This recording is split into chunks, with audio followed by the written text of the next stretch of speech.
আপনি যদি ঘুমিয়ে থাকেন তাহলে আমার এখানে বলার কিছু নাই। তথ্য কারা দেয়?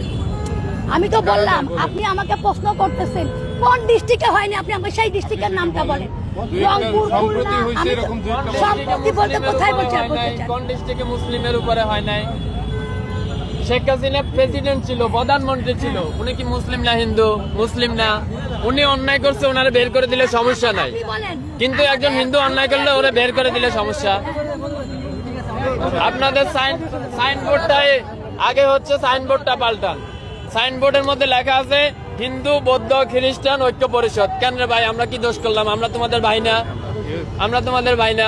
এটা হওয়ার দরকার ছিল হিন্দু, বৌদ্ধ, খ্রিস্টান, মুসলিম ঐক্য পরিষদ। তাইলে হয়তো 18 কোটি ভাই ভাই গলায় মিলাইতাম। আপনি আমাদের সাইনবোর্ডের মধ্যেই মাইনাস করে দিলেন। আবার আয়া এখানে বলতেছেন সংখ্যালঘু। এখন তো সংখ্যালঘু 3 জন একসাথে হইয়া, আপনি 3টে ধর্ম একসাথে হইয়া আপনি আমাকে মাইনাস করে দিলেন, মুসলিম মাইনাস করে দিলেন। এখন সংখ্যালঘু কে হইলো? এখানে যতজন আছে বেশিরভাগ লোক আপনার প্রেসে কাজ করেন, এডুকেটেড পারসন। এর সিম্পল কোশ্চেন, আপনার সাইনবোর্ডটা দেখেন। এখন বাংলাদেশে স্বাধীনতা আছে, তার মানে আপনি যা খুশি বইলা যাবেন, যা খুশি বইলা যাবেন। এই স্বাধীনতার জন্য আমরা কষ্ট করি নাই, আমরা লড়াই করি নাই, হাজারটা ভিডিও নাই। কয়জন সংখ্যালঘুর উপরে নির্যাতন হয়েছে দেখান তো? 100 জন, 1000 জন মুসলিমেরা বাইর করে দেওয়া হয়েছে, সবগুলো আওয়ামী লীগের এমপি মন্ত্রী। আমি নাম ধরে বলতে পারবো, ঠিক আছে? আমি যাইয়া 5 তারিখের পরে যাইয়া দুর্নীতি দমন কমিশনের চেয়ারম্যানের নামে মামলা করে দিলাম। ওই শালা আমার কুমিল্লায় ছিল, আমার বাড়ি কুমিল্লা, ওর বাড়ি কুমিল্লা। আমি যাইয়া ওর বিরুদ্ধে মামলা করে দিয়েছি। কেন মামলা করছি? আমি কি দেখছি ও কি হিন্দু না মুসলিম? ওটা তো দেখি নাই। দেখছি সে অন্যায় করছে, 11,000 লাখ কোটি টাকা আমার দেশ থেকে পাচার হয়েছে, এর জন্য সে দায়। ব্যাস, তার নামে মামলা করে দিচ্ছি। গতকালকে তারা দুদক কমিশন পদত্যাগ করছে, আপনারা জানেন। ব্যাস, খালাস। এখানে সংখ্যালঘু কি হলো? মানে মুখ দিয়েছে তো আল্লাহ, যা খুশি তা বললেই যাবেন, যা খুশি তা বললেই যাবেন। এতদিন তো বলতে পারেন নাই। ওই যে বিশ্বজিৎ, আচ্ছা ওই যে বিশ্বজিৎ তো সংখ্যালঘু ছিল। বিশ্বজিতের যখন আওয়ামী লীগের পোলাপান রাস্তায় পালাইয়া কোবাইতেছিল, আর বিশ্বজিৎ যখন বলতেছিল ভাই আমি মুসলিম না, আমি হিন্দু, ফ্যানটা খুইলা দি তোমার দেখাই আমি হিন্দু, তখন আপনাকে এরকম দরদ কইছিল। তখন বলতে পারেন নাই আমার সংখ্যালঘুরা কেন কোবাইল? তখন তো বলেন নাই।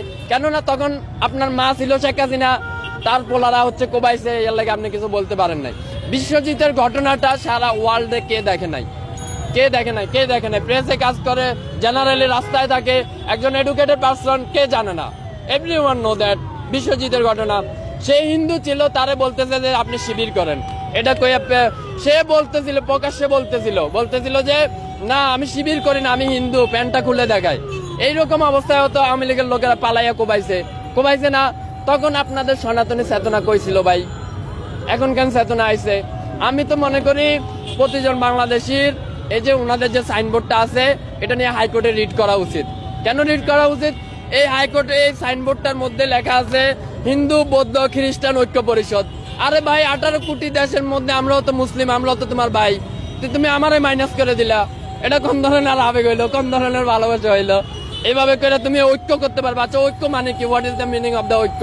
ঐক্য মানে কি? Unity, right? তো ইউনিটি, আপনি 3টা ধর্মের রিলিজিয়ন একসাথে নিয়ে আসলেন, আরেকটারে মাইনাস করলেন। What is that kind of unity? এটা কেমন ইউনিটি হইলো ভাই? আপনি যেটা মেজর পাচ্ছেন ওইটারে মাইনাস করে দিচ্ছেন আর বলতেছেন ইউনিটি। এই যে লোকগুলো আইছে না, এটা ভাইরাল হওয়ার জন্য আইছে, আর কোনো নাথিং এলস দেয়ার, আর কোনো কিছুই না। কিন্তু আমরা এইসব বালসাল বলি না। কেন বলি না? কেননা আমরা জুলাই থেকে আন্দোলন করে আসছি, প্রতিদিন আমরা রাস্তায় মরে গেছি। আমাদের ভাইরাল হওয়ার শখ নাই। কেন শখ নাই? কারণ আমরা মনে করি শালা 5 তারিখে তো মরে গেছি, আর বাল ভাইরাল হমো। ব্যাস, খালাস। এ আইসে 2টা কথা কইয়া হ্যান তেন এসে, যদি আমি ডাকসুতে কাজ করি, এই মহিলা যদি মহিলা না হইয়া যদি ছেলে হইতো, মেজাজ তো রক্তে উঠে যাইতেছিল, মন চাইতেছে দইরা একটা আসার মারি। তারপরও কন্ট্রোল করলাম, কিছু কইলাম না। ওই মহিলারা জিজ্ঞেস করেন, বলে ভাই কি সমস্যা?